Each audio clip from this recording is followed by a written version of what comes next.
کہ اس کی وجہ سے جو عوامی مفاد جو تھا نا اس کو نقصان پہنچ سکتا تھا، لہٰذا وہ ہم نے خبر دے دی۔ تو اس وجہ سے یہ جو ہے ہمارا ڈیفنس ہے، رینلڈز ڈیفنس، وہ ایک آئرلینڈ کے ایک وزیر اعظم تھے، ایلبرٹ رینلڈ غالباً ان کا نام تھا اگر مجھے صحیح یاد آ رہا ہے، ان کے حوالے سے خبر چھپی تھی آئرش ٹائمز میں کہ کس میں برطانیہ میں پھر وہ کیس چلا تھا اور وہ خبر کچھ صحیح ثابت نہیں ہوئی تھی، لیکن وہاں پہ وہ یہ ثابت کرنے میں کامیاب ہو گئے تھے کہ اس وقت یہ خبر چھاپنا، یہ چیز چھاپنا جو ہے آرٹیکل بڑا ضروری تھا۔ ضروری اس لیے تھا کہ یہ پبلک جو ہے انٹرسٹ میں تھا۔ اس میں جو آئرلینڈ میں خبر چھپی تھی اس کا کچھ حصہ برطانیہ میں نہیں چھپا تھا، وہ بڑا لمبی سٹوری ہے، پر میں صرف آپ کو اس کی چیزیں بتا رہا ہوں تاکہ آپ سمجھ سکیں۔ تو اس میں یہ دعویٰ کیا گیا تھا یا یہ پھر یہ ڈیفنس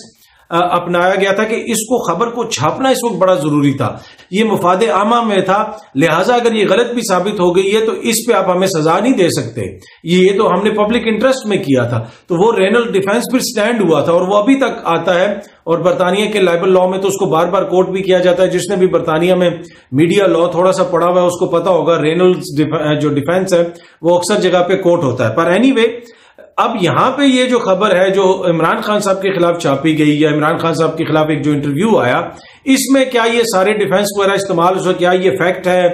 کیا یہ اتنی مفاد عامہ میں تھی کہ اس کو ابھی کرنا تھا، یہ ساری چیزیں آپ آبویسلی عدالتوں میں جائیں گی اور وہاں پہ اس کے اوپر بحث ہوگی۔ لیکن یہ جو دو مثالیں میں نے آپ کو دی ہیں یہ اس لیے دی ہیں کہ میکس موزلی کا ایک کیس ہے، بڑا مشہور کیس ہے، جو بھی میڈیا لا کو پڑھتے ہیں ان کو پتا ہوگا بین الاقوامی سطح کے اوپر، اور دوسرا یہ جو رینلڈز ڈیفنس والا ہے کہ جب آپ کسی پولیٹیشین کے خلاف کوئی خبر دیتے ہیں کہ اور وہ پبلک مفاد میں ہوتی ہے تو اس کے اوپر ایک طرح سے آپ کا ایک دفاع ہوتا ہے۔ تو کیا یہاں پہ یہ صورتحال تھی جس طریقے سے یہ انٹرویو وغیرہ کیا گیا؟ پر اینی وے اب یہ کیس شروع ہو چکا ہے، یو اے ای کی عدالت میں بھی اب یہ جائے گا باقاعدہ طور پہ، اور برطانیہ میں بھی شروع ہو چکا ہے۔ اب دیکھتے ہیں کہ آگے سے کس طرف یہ جاتا ہے اور کیس میں کیا پیش رفت ہوتی ہے۔ اچھا، دوسری چیز جو میں آپ سے شیئر کرنا چاہتا ہوں وہ بڑی امپورٹنٹ ہے،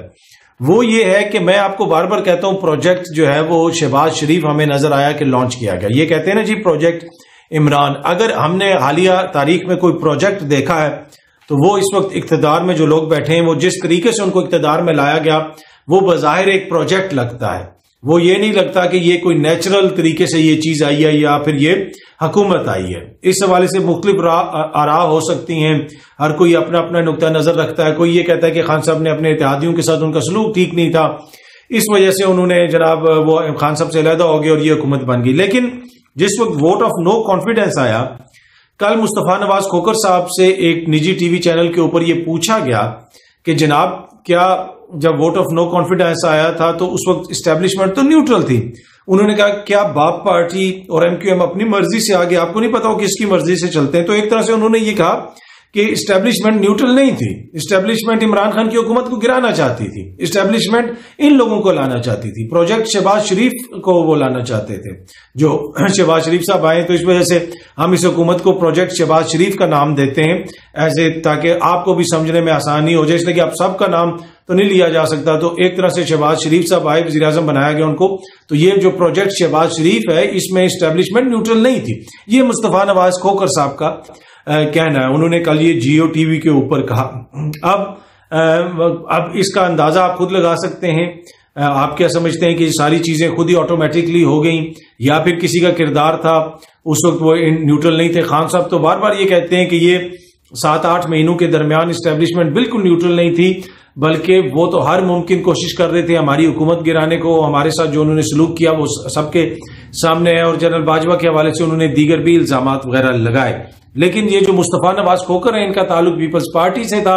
اب تو ان کو پیپلز پارٹی نے نکال دیا ہے، انہوں نے اپنی سینیٹرشپ سے بھی استعفیٰ دے دیا، لیکن ان کی جانب سے یہ بات کرنا امپورٹنٹ تھا تو اس وجہ سے میں نے آپ کے ساتھ شیئر کیا۔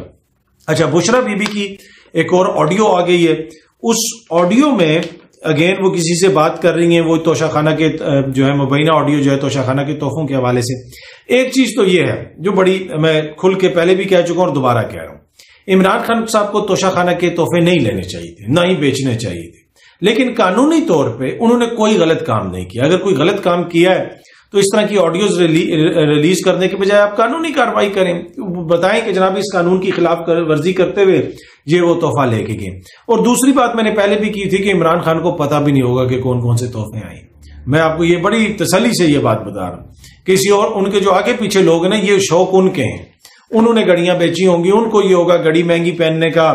یہ چیز پہننے کی یا وہ چیز پہننے کی. خان صاحب کو کبھی آپ نے کوئی ڈیزائنر چیز پہننے ہوئے دیکھی ہے؟ جب بھی ان سے ملاقات ہوئی، میں نے پہلے بھی ذکر کیا تھا، کبھی بھی ان کو کوئی مہنگی چیز نہیں. اس کمرے میں جتنے بھی لوگ بیٹھے ہوتے ہیں نا، عام سے آپ میرے جیسا صحافی بھی، ہم سب کے کپڑے بھی جو ہے نا لگتا یہ ہے کہ ان سے مہنگے ہوں گے جو انہوں نے پہنے ہوتے ہیں. ایک کھیڑی پہنی ہوتی ہے، ایک شلوار قمیض پہنی ہوتی ہے، ایک واسکٹ پہنی ہوتی ہے، یا کوئی پجامہ ٹریک سوٹ کا پہنا ہوتا ہے، نیچے جاگر پہنے ہوتے ہیں، اوپر ایک ٹی شرٹ پہنی ہوتی ہے. نہ کبھی کوئی گھڑی دیکھی ان کی کہ کوئی بڑی مہنگی کوئی گھڑی پہنی ہو، کوئی ایسی چیز پہنی ہو، کوئی یہ چیز اٹھائی ہو، کوئی بہت مہنگا کوئی چیز ان کے پاس ہو. کوئی شوق نہیں کسی قسم کا. تو یہ جنہوں نے بھی گھڑیاں بیچی ہیں، عمران خان کا تو اس سے قطن جو ہے نہ اس میں کچھ ہوگا. ہاں باقی یہ ہے کہ اخلاقی طور پہ میں سمجھتا ہوں کہ ان کو نہیں لینی چاہیے تھی. اگر ان کے گھر میں سے بھی کسی نے بیچی ہے تو ان کو پوچھنا چاہیے بھائی یہ کیوں تم تحفے منگوا رہے ہو، کیوں یہ کر رہے ہو. تو اس کی تو کوئی جسٹیفیکیشن نہیں ہے اخلاقی طور پہ. ہاں قانونی طور پہ اس میں کوئی مسئلہ نہیں ہے، اور اسی وجہ سے یہ روز اس طرح کی آڈیوز لیک کرتے ہیں تاکہ جناب چیزوں کو دوسری طرف لے جایا جائے، بحث کا رخ دوسری طرف کیا جائے. اور وہ بحث کا رخ اس لیے دوسری طرف کرنا ہے کہ حالت یہ ہے کہ آپ کے ملک میں کئی درجن ٹیکسٹائل یونٹس جو ہیں، جو چھوٹی لومز ہیں یا چھوٹے ٹیکسٹائل کی ملز ہیں یا دیگر جو ملز ہیں، وہ بند ہو چکی ہیں. اکانومی کی بری حالت ہوئی ہے. کل میں ایک بینکر کے ساتھ بیٹھا ہوا تھا، وہ مجھے بتا رہے تھے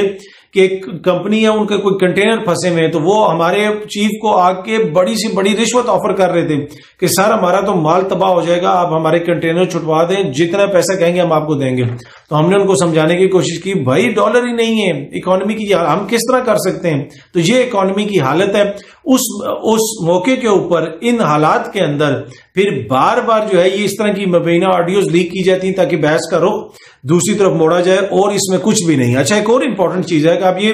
آڈیو میں آواز بشرا بی بی کی ہوگی، یہ آڈیوز مختلف جگہوں پہ ریکارڈ ہوئی نہیں ہے. پھر ان کو پاکستان تحریک انصاف والے کہتے ہیں ان کو جوڑ کے ادھر سے آواز ادھر اٹھائی، ادھر سے ادھر اٹھائی اور اٹھا کے ان کو جوڑ دی. اور بہت ساری اس طرح کی آڈیوز لوگوں نے مذاق کے طور پہ نواز شریف صاحب کی، دیگر سیاستدانوں کی بھی جوڑ کے انٹرنیٹ کے اوپر، سوشل میڈیا کے اوپر ریلیز کی تاکہ لوگوں کو پتہ چل سکے کہ کس طرح آڈیو جوڑ کے کچھ بھی بنایا جا سکتا ہے. تو یہ آڈیوز آئی ہیں، لیکن امپورٹنٹ چیز یہ کہ یہ آڈیوز ریکارڈ ہوئی ہیں، مختلف آڈیوز ریکارڈ ہوئی ہیں، پھر ان کو جوڑا گیا، اور یہ ریکارڈ ہوئی ہیں وزیر اعظم کی سیکیور لائن سے. تو وہ کون لوگ تھے جو وزیر اعظم کے ہاؤس میں بگنگ کر رہے تھے، وزیر اعظم کو ریکارڈ کر رہے تھے، ان کی فیملیز کو ریکارڈ کر رہے تھے، اور یہ سب غیر قانونی ہے. یہ آڈیو میں اگر کچھ ہوتا تو یہ اس کو قانون کے مطابق لے کے جاتے. یہ کسی عدالت میں اس آڈیو کو بھی پیش بھی نہیں کر سکتے. میں آپ کو بتاؤں گا، ابھی بتا رہا ہوں آپ کو، یہ کسی عدالت میں اس آڈیو کو پیش بھی نہیں کریں گے، اس لیے کہ پکڑے جائیں گے کہ جناب یہ تو غیر قانونی کام ہے. کہ کون کر رہا تھا، تو وہ کون لوگ تھے جو یہ سب کچھ کر رہے تھے، وہ کون لوگ تھے کہ جنہوں کی ذمہ داری تھی کہ وہاں پہ وہ سیکیور کریں وزیر اعظم ہاؤس کو، لیکن وہ وہاں پہ اس کی جاسوسی کر رہے تھے. اور یہ ابھی سے نہیں، پہلے بھی کر رہے تھے، ابھی بھی کر رہے ہوں گے اور آگے بھی کرتے رہیں گے. تو یہ ایک بڑا وہ جسے کہتے ہیں نا، یہ حالت ہے ہمارے جوہری طاقت پاکستان کی کہ ہمارے ملک کا جو وزیر اعظم ہے اس کی جو آڈیوز ہیں وہ بھی ریکارڈ ہوتی رہتی ہیں، اور وہ پھر اپنے اس کے مطابق کبھی شہباز شریف کی ریلیز کر دی جاتی ہے، کبھی بشرا بی بی کی ریلیز کر دی جاتی ہے، کبھی جناب عمران خان صاحب کی ریلیز کر دی جاتی ہے. لیکن یہ جو آڈیوز بشرا بی بی کی بار بار آ رہی ہیں،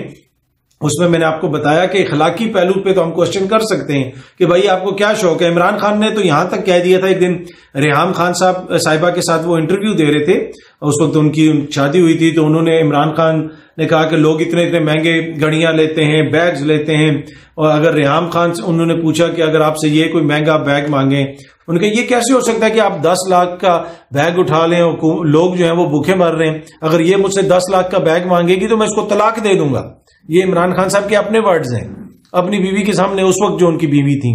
ریحام خان صاحبہ، ان کے حوالے سے ایک ٹی وی انٹرویو میں، یہ کلپ بڑا وائرل ہے، ہر جگہ پہ موجود ہے، انہوں نے یہ کہا تھا.